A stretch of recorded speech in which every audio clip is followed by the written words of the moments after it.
Hey, it's John and Mike, Brew-Dudes.com. Today we have a SMaSH beer. I bought from an English farm. They're in England. They're right outside of, I guess, a city called, well, we pronounce it here in New England, Worcester. Worcester.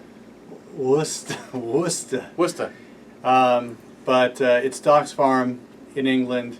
Worcester. And they actually tweeted us saying, hey, we have a bunch of hop varieties available. You want to buy some? And I saw one variety that was Jester hops. I wrote up a little profile about it because I bought some, I don't know, back in the late fall last year. Finally got around to brewing something, and I thought I'd do a SMaSH beer so we could smell it, taste it, and just check it out.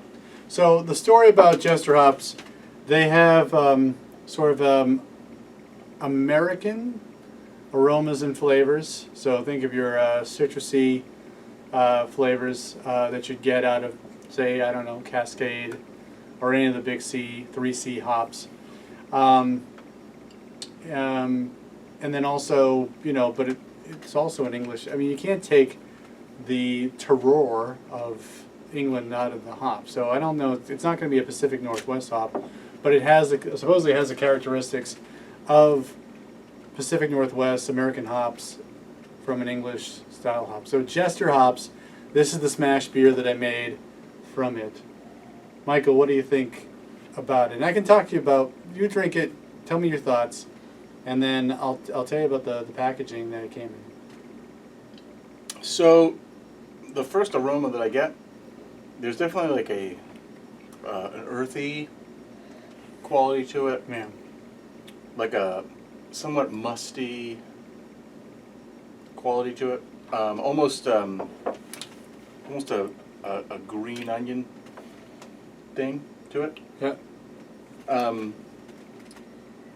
The taste, I actually got a little bit of there's a subtle bit of like lemon in the aroma, and I get like a little bit of lemon like in the flavor. I definitely get like a black peppercorn, maybe even more of a pink peppercorn finish on the palate, which is kind of nice. But in both categories, aroma and flavor, it's not strong. I mean, it's not an aggressive hop by any sense of the imagination. It's fairly subtle. Some of the subtleties of these flavor and aroma compounds, I don't know if you would pick them out in harmony with some other ones, but this hop might be a very nice compliment. Or yeah, a way of tying some things together. I could see taking something like super citrusy, or like, you know, something like like a Citra, Amarillo, some of those types of hops. And then something more resiny, like, you know, get some of your Simcoe or a Columbus. This hop could help tie those together pretty nicely, I think, actually, if used at the right amount. Yeah. So I'll tell you that. What's the hop schedule again? I'm sorry. What is it? Yeah, I should break it down. It's the same as I've done in the other SMaSH beers.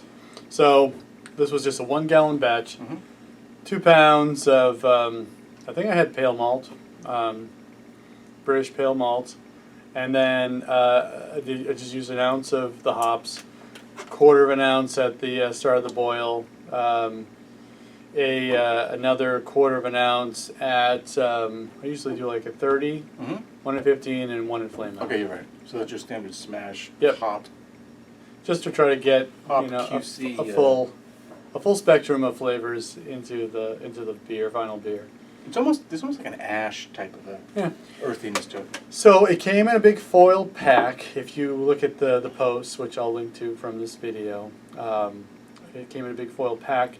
And then when I opened it up, most of the American, I guess, hop farms that I buy, not pellets, but like whole hops. Whole hops.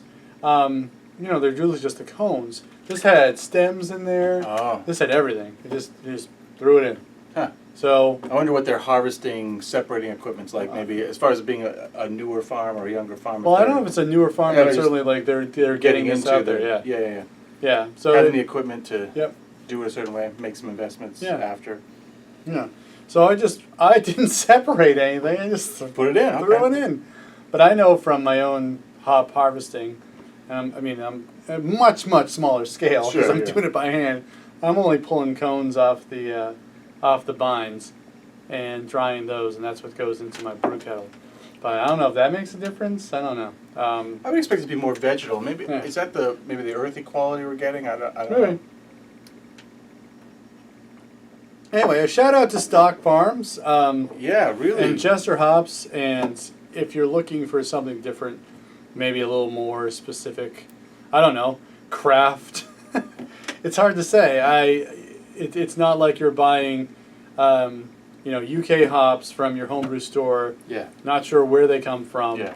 This is from a specific farm in England that you can directly buy from. It was definitely cool to know where the source of your ingredients are from.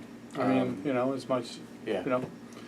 you can tell a story. I bought these from a person named Allie Capper at Stock Farms, and she sent it to me with a nice note and all that stuff. So there you go. Outside of Worcester. Yeah. Worcestershire? She's probably going to correct us on I that, hope which so. I hope so. I hope so. I hope so, because that'd be good. That'd be a good conversation to have. Anytime they can school us, Us Boston kids. we just celebrated, our treason day to them anyway. So, cheers to that. For John and Mike, brew-dudes.com, Jester on and brew on. Cheers. Cheers.